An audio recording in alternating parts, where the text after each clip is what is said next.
¿cómo están? Mi nombre es Kelly Medina Mendoza. Bienvenidos a Justicia TV Noticias. Inmediatamente vamos con los titulares de las principales noticias del día.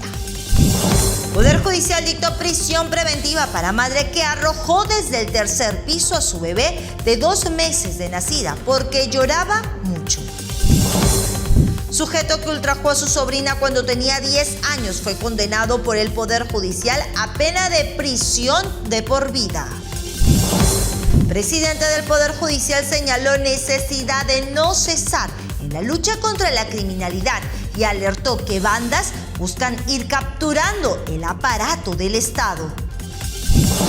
Poder Judicial comenzó a analizar pedido de 36 meses de prisión preventiva para coronel de la Policía Nacional Martín González, acusado de ayudar a sobrinos de Pedro Castillo a fugar del país. Hijos que lleven vida deshonrosa o inmoral pueden ser desheredados por sus padres por este motivo. Vamos con el desarrollo de la información. El juez Jorge Chávez Tamariz realizó una audiencia oral donde comenzó a analizar el pedido de la Fiscalía de 36 meses de prisión preventiva contra el coronel de la policía Martín González, apodado Conejo, por estar presuntamente involucrado en la fuga de 2 sobrinos del expresidente Pedro Castillo. Karim Vallejos nos cuenta los detalles de esta audiencia. El séptimo juzgado de investigación preparatoria nacional declaró instalada la audiencia de solicitud de prisión preventiva por 36 meses contra los coroneles de la Policía Nacional Martín González Sánchez, conocido como Conejo, y José Luis Alarcón Camacho, así como para el mayor de la policía Martín Hans Barco, investigados por los delitos de organización criminal y encubrimiento personal. Jorge Chávez Tamariz, juez a cargo de la audiencia, inició esta sesión solicitando los datos generales de los investigados, quienes cumplieron una detención preliminar de 10 días. ¿A qué actividad se estaba dedicando hasta antes de su detención? Soy coronel de la Policía Nacional en la situación de retiro, soy pensionario y actualmente soy gerente general y socio de una empresa de seguridad. En la audiencia, el fiscal a cargo del caso dio a conocer que esta organización criminal no solo habría facilitado la fuga de los sobrinos y gente de confianza del gobierno de Pedro Castillo, así como del ex juez supremo César Inostroza, sino también habrían tenido ciertos acuerdos con la suspendida fiscal de la Nación. Primero, con el ex gobierno del señor Martín Vizcarra. Segundo, con la fuga del señor Inostroza Pariachi. Tercero, con el gobierno del señor Pedro Castillo Terrones, las fugas del señor Fray Castillo Vázquez, etcétera, etcétera, etcétera. Y después vinculamos un hecho, señor juez, respecto a la ex fiscal de la Nación, en donde también se dieron tratativas, coordinaciones y actividades. Y finalmente, actividades vinculadas, vinculadas a que estaban direccionadas a defenestrar a personal del equipo especial de fiscales contra la corrupción del poder. Estos 8 eventos concretos que obran en el requerimiento fiscal serán oralizados en una próxima sesión, pues a solicitud de los abogados de los 3 detenidos, esta se tuvo que suspender. La Fiscalía ha tenido sus 10 días para preparar su requerimiento de prisión. Definitivamente no pedimos el mismo plazo, pero mínimamente necesitamos 2 días, señor juez, para trabajar toda la información, que la Fiscalía nos notifique el requerimiento completo. La audiencia continuará el próximo viernes 10 de mayo a las 8:30 de la mañana, a fin de que los abogados tengan tiempo para preparar su defensa ante el requerimiento fiscal. Por otro lado, el Poder Judicial impuso la pena máxima de prisión de por vida contra un sujeto que ultrajó a su sobrina cuando ésta tenía 10 años de edad. Los hechos ocurrieron en Trujillo. Cintia Celi Rosas, de la Corte Superior de Justicia de la Libertad, nos tiene detalles al respecto. Adelante, Cintia, te escuchamos. Gracias, compañeros de Justicia TV. Los magistrados del Juzgado Penal Colegiado Supraprovincial Transitorio de Trujillo ordenaron cadena perpetua para Marcos Antonio García Quito tras hallársele culpable de abusar en reiteradas ocasiones de su sobrina cuando ésta tenía 10 años de edad. De acuerdo a los hechos y las pruebas presentadas, la menor fue abusada sexualmente hasta en 5 oportunidades en su casa y en el domicilio de García Quito, cuando ella se quedaba mientras su madre y su abuela iban a la iglesia.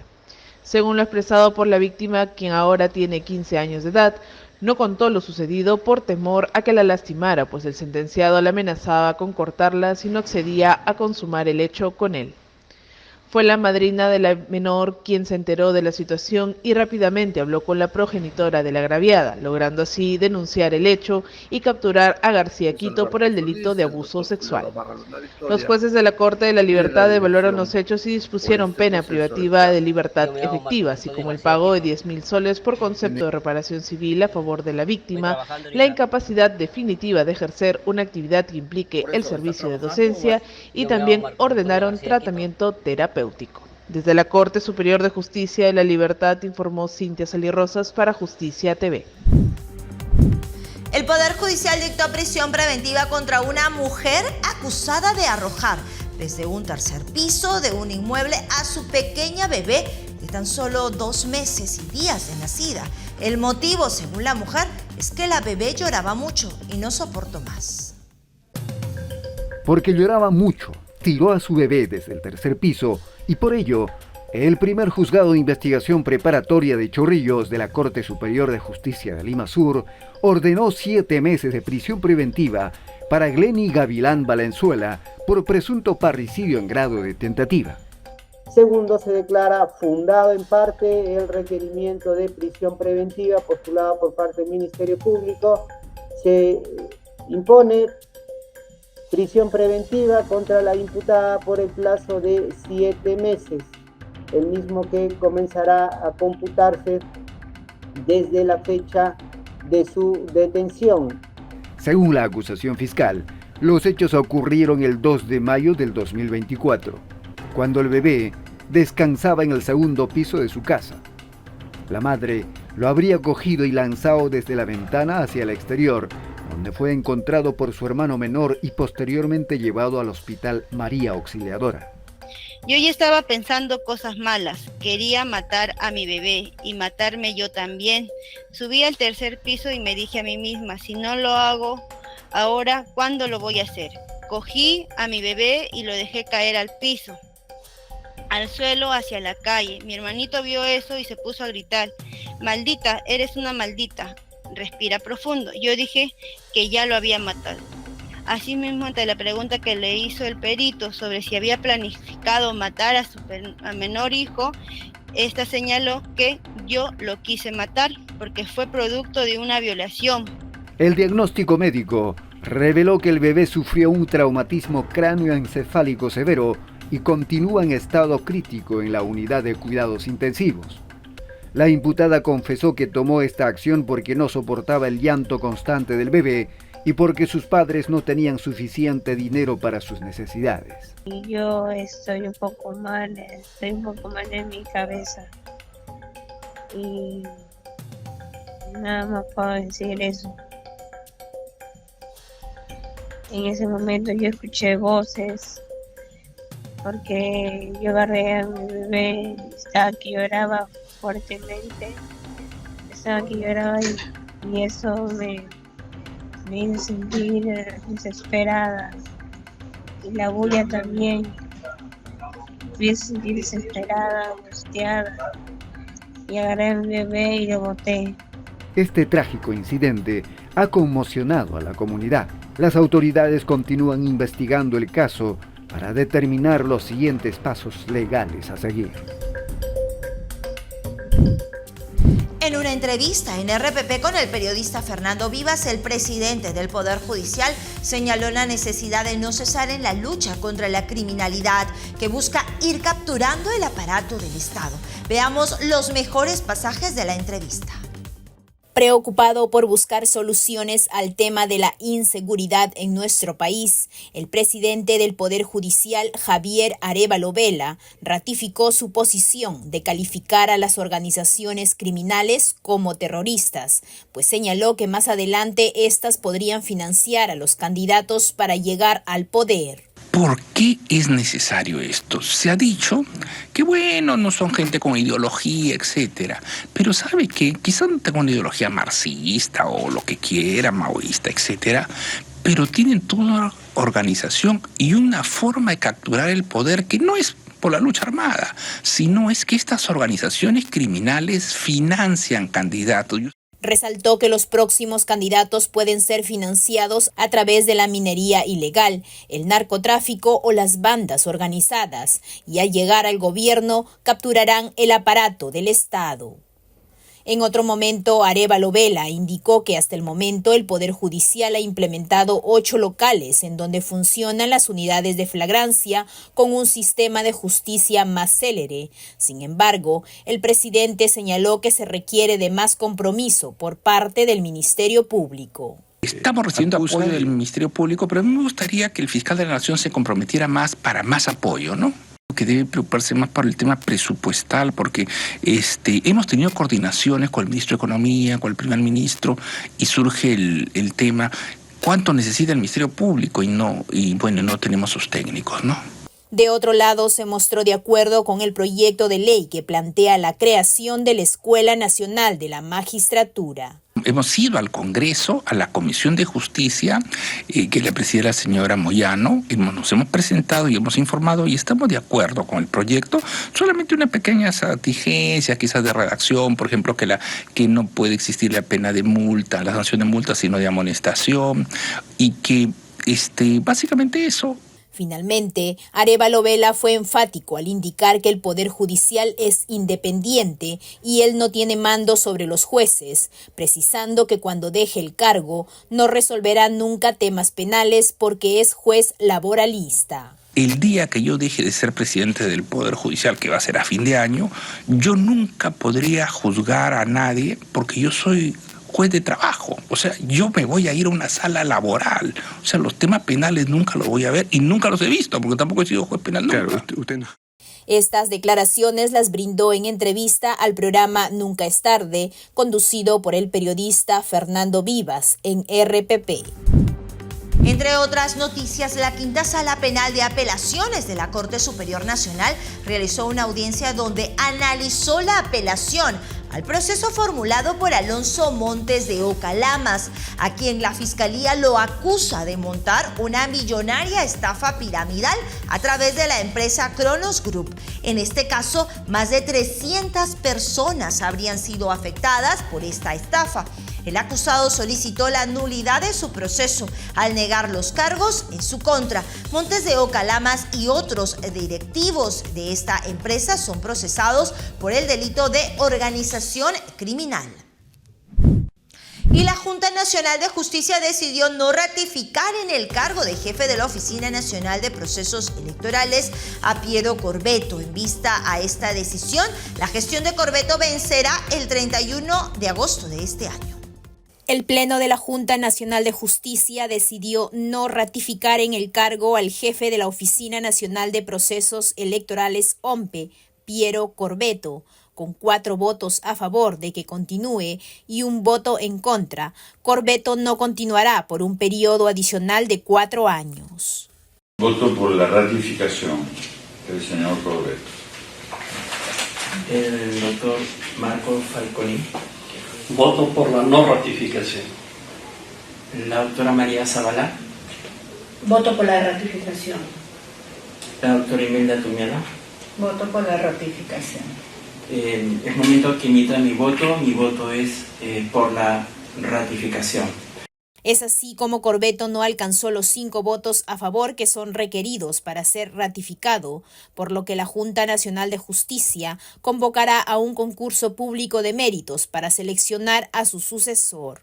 Habiendo emitido los 5 miembros del Pleno su voto, el señor Corbeto no ha obtenido los votos suficientes para su ratificación, con lo cual se daría por concluida la presente diligencia.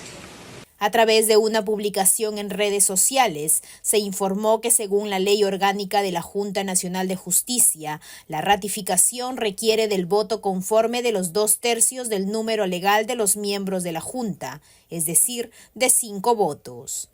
Es preciso señalar que el mandato de Piero Corvetto culmina el 31 de agosto del presente año. Se conoció que Carmen Velarde, jefa del Registro Nacional de Identidad y Estado Civil RENIEC, correría esta misma suerte, debido a que la Junta Nacional de Justicia no podría evaluarla por falta de quórum, ya que para este tipo de procesos de evaluación y ratificación se requiere un quórum mínimo de 5 miembros de la Junta Nacional de Justicia. En el caso de la jefa del RENIEC, el Pleno de la Junta Nacional cuenta solo con 4 miembros habilitados debido a la inhibición del consejero Guillermo Thornberry. Vamos con esta noticia que es de último minuto. El jefe de la Autoridad Nacional de Control del Poder Judicial, Roberto Palacios Brand, encabezó una visita judicial extraordinaria a la Corte Superior Nacional de Justicia Penal Especializada, sede Tacna, a fin de verificar las labores en los juzgados de investigación preparatoria nacional y salas penales superiores nacionales liquidadoras transitorias. Durante la visita, Palacios Brand sostuvo que la función judicial es un servicio al ciudadano que se debe dar en forma oportuna y eficiente. En la diligencia, además, se reunió con el presidente de la Corte Superior Nacional, César Zaguanay Calcín. La ANC informó que las acciones de control forman parte de una visita judicial inopinada de asistencia, puntualidad, determinación y dilucidación oportuna de los asuntos de su competencia, permanencia e investigación judicial. Y el Poder Judicial advierte que hijos que lleven una vida deshonrosa o inmoral pueden ser desheredados. Hechos como negar alimentos a los padres o abandonarlos en enfermedad o incluso pegarles es causal para tramitar desheredación. La desheredación se realiza mediante testamento. Entonces, es el testador, mediante su propia voluntad, expresa esta situación mediante una cláusula testamentaria. La magistrada Caterina La Rosa Castillo del Juzgado de Familia de la Corte Superior de Justicia de Puente Piedra Ventanilla señaló que el artículo 744 del Código Civil establece que una causa para desheredar a los hijos es que estos lleven una vida deshonrosa o inmoral.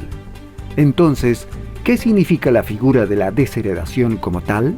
Es el acto mediante el cual una persona llamada testador excluye a una persona llamada heredero forzoso. ¿Quiénes pueden ser herederos forzosos? Los ascendientes, descendientes, el cónyuge y el conviviente. Descendientes, llámese los hijos, los nietos, ascendientes padres, abuelos, y el cónyuge y ahora el conviviente.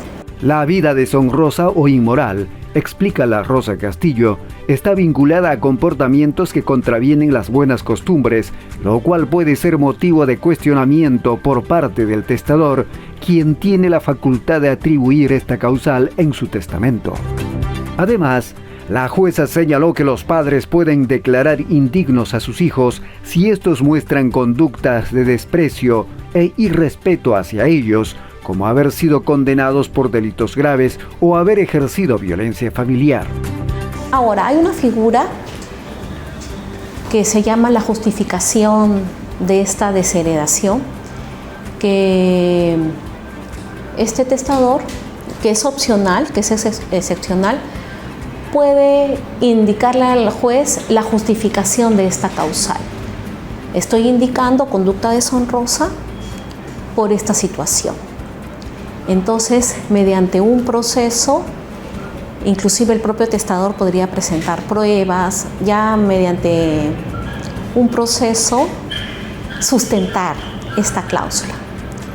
La indignidad, explicó La Rosa Castillo, contempla situaciones más graves como atentados contra la vida y puede implicar un proceso judicial distinto al de la desheredación que puede llevarse a cabo mediante el testamento. Para desheredar se realiza mediante testamento, la indignidad mediante un proceso judicial. No requiere que primero se califique la indignidad para proceder a la desheredación. Inclusive dentro de las causales está el de no asistir con alimentos y no se requiere un proceso de alimentos previo. Entre otras causales de desheredación se encuentran el maltrato reiterado hacia los padres o cónyuge, la negación injustificada de alimentos, privarlos de su libertad sin motivo justificado o abandonar al ascendiente en situaciones de grave enfermedad, entre otros. No cambie de canal, volvemos en breve con más información. Esto es Justicia TV Noticias.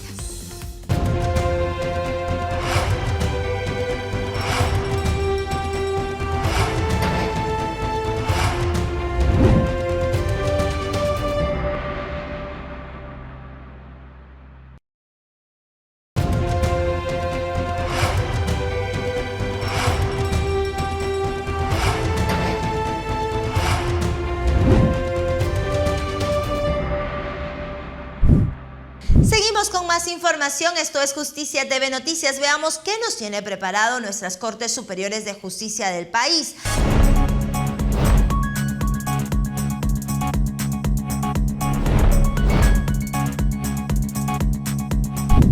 Manuel Muñoz, de la Corte Superior de Amazonas, nos informa que el titular de esta instancia realizó una visita de trabajo a los juzgados de paz de comunidades nativas, donde hizo entrega de útiles escolares como parte de las acciones de la proyección social. Veamos.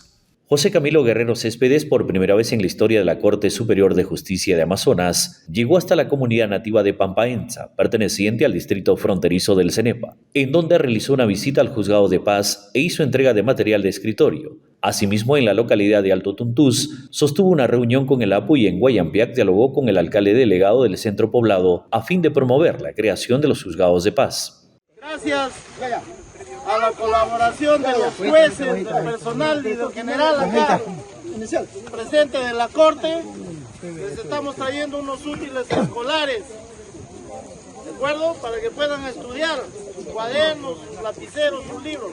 A cada uno se le va a entregar. Aprovechando esta visita de trabajo a las zonas mencionadas de la provincia de Cóndor, Canquibagua, un promedio de 450 niños y niñas que cursan el nivel inicial y primaria recibieron de parte del presidente de Corte kits de útiles escolares. Para hacer realidad esta nueva campaña de proyección, que también benefició a los directores del nivel inicial con la entrega de material pedagógico, se contó con el aporte de los señores magistrados, servidores jurisdiccionales, administrativos y personas de buena voluntad que se sumaron a esta noble causa. Cabe destacar el decidido apoyo que brindó el general de brigada Guillermo Santolaya Espinosa, comandante general de la 6ª Brigada de Selva, que tras coordinaciones con su comando dispuso de un helicóptero del ejército peruano que partió desde la sede militar El Milagro, trasladando a la comitiva de la Corte Superior de Justicia y al material educativo recolectado a las comunidades mencionadas por ser zonas de difícil acceso. José Camilo Guerrero Céspedes hizo llegar el saludo del presidente del Poder Judicial a los APUs y autoridades presentes, a quienes les dio a conocer la labor que cumplen los magistrados en el Distrito Judicial Amazonas. En su mensaje a la niñez y juventud, les instó a seguir por la senda del estudio, ya que es la única manera de alcanzar sus metas y ser personas de bien, que trabajen por el desarrollo de su comunidad para alegría y satisfacción de sus padres. El titular de Corte reiteró su especial agradecimiento a nuestro glorioso ejército, al gobierno regional Amazonas, a los señores jueces y juezas, personal judicial y colectividad que hacen posible cumplir con un nuevo objetivo trazado en su gestión 2023-2024. Desde la Corte Superior de Justicia de Amazonas, Manuel Muñoz para Justicia TV. Y ahora nos vamos hasta Arequipa, donde Lenny Fernández nos da cuenta que el juez de familia del distrito de Paucarpata, Nolan Talavera, realiza una maratón de descarga procesal con la meta de poner en cero su despacho judicial. Gracias por el pase e informarles que el primer juzgado de familia del módulo de justicia de Paucarpata, a cargo del doctor Nolan Talavera Zapana, realizó una maratón de trabajo que permitió poner en cero su despacho judicial tras una jornada consecutiva de 19 horas de trabajo. Este esfuerzo extraordinario y voluntario desarrollado también por los especialistas y asistentes legales de su despacho permitió no solamente sentenciar, sino tramitar escritos, calificar nuevas demandas e impulsar de oficio procesos urgentes como tenencia de menores, como procesos de alimentos, reconocimiento de unión de hecho, además de otros que son altamente sensibles y que se resuelven en este órgano jurisdiccional. El reconocimiento fue expresado por el presidente de la Corte Superior de Justicia de Arequipa a esta jornada extraordinaria de trabajo en bien de los justiciables. Despachó para ustedes Leni Fernández desde Arequipa.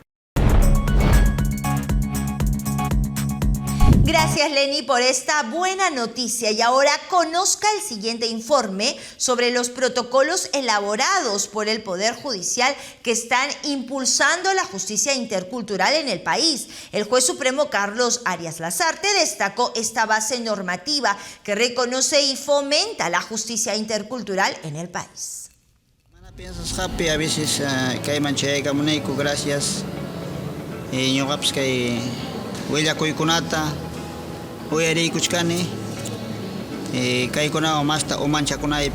Con el objetivo de promover la consolidación de un sistema de justicia intercultural, en el año 2013, el Consejo Ejecutivo del Poder Judicial aprobó 2 protocolos: el Protocolo de Coordinación entre Sistemas de Justicia y el Protocolo de Actuación en Procesos Judiciales que involucren a comuneros y ronderos. Estos, sin duda, son los instrumentos más importantes que resultaron del trabajo inicial del Poder Judicial en materia de interculturalidad, además de ser los documentos más reconocidos por expertos y operadores de justicia. Los protocolos del Poder Judicial llevan más de una década contribuyendo al diálogo intercultural. En el Perú, el Poder Judicial ha establecido protocolos que bien podrían ser la fuente o, si se quiere, la base que sustente un marco normativo de coordinación.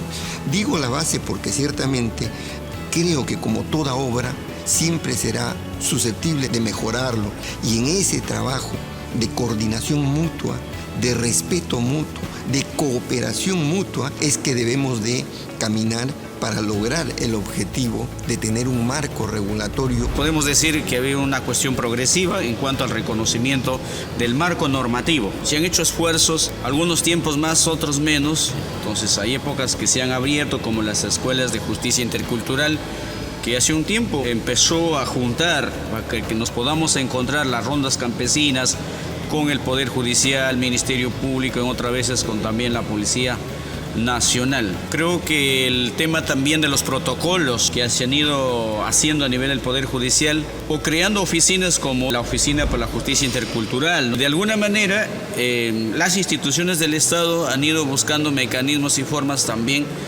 de tener mayor acercamiento hacia la justicia indígena. El anhelo, Bea, es que cada vez que en un proceso judicial participe un integrante de una comunidad campesina, nativa o un rondero, pueda aplicarse, sea cual fuere el tipo de proceso, un enfoque intercultural en la aplicación y en la respuesta judicial que merezca el caso. El impacto positivo de los protocolos es valorado por autoridades de ambos sistemas de justicia. Se han convertido en importantes herramientas para la protección de los derechos de los integrantes de las comunidades y rondas. Los protocolos son procedimientos de coordinación que deben realizarse en cuanto a los temas que involucran temas de justicia intercultural, ¿no? De manera de que son protocolos internos dentro del Poder Judicial, como también con la justicia de las comunidades campesinas, ¿no? Entonces, los protocolos, los acuerdos que se dan en los distintos distritos judiciales aportan para ese propósito, para entender también a través de nosotros los jueces ordinarios cómo y cuándo somos nosotros competentes para conocer si es un caso o es competencia de la jurisdicción de las comunidades campesinas y nativas. Hay que empezar a respetar, a reconocer, a colaborar y a cooperar con ellos, y ciertamente ellos con nosotros, porque no es de solo un lado, es de ambos lados. Los protocolos poseen ciertas reglas fundamentales sobre la actuación judicial en contextos de diversidad cultural, orientados a mejorar la coordinación interjurisdiccional y la actuación judicial con pertinencia cultural. Sin embargo, a pesar de su importancia, su difusión ha sido insuficiente y debe ampliarse a cada rincón del país. Asimismo, es importante que los usuarios es decir, las personas pertenecientes a comunidades y rondas, los conozcan, utilicen y exijan su cumplimiento, para seguir construyendo un sistema de justicia intercultural. De esta manera, el Poder Judicial avanza en la justicia intercultural. Vamos ahora con las noticias internacionales.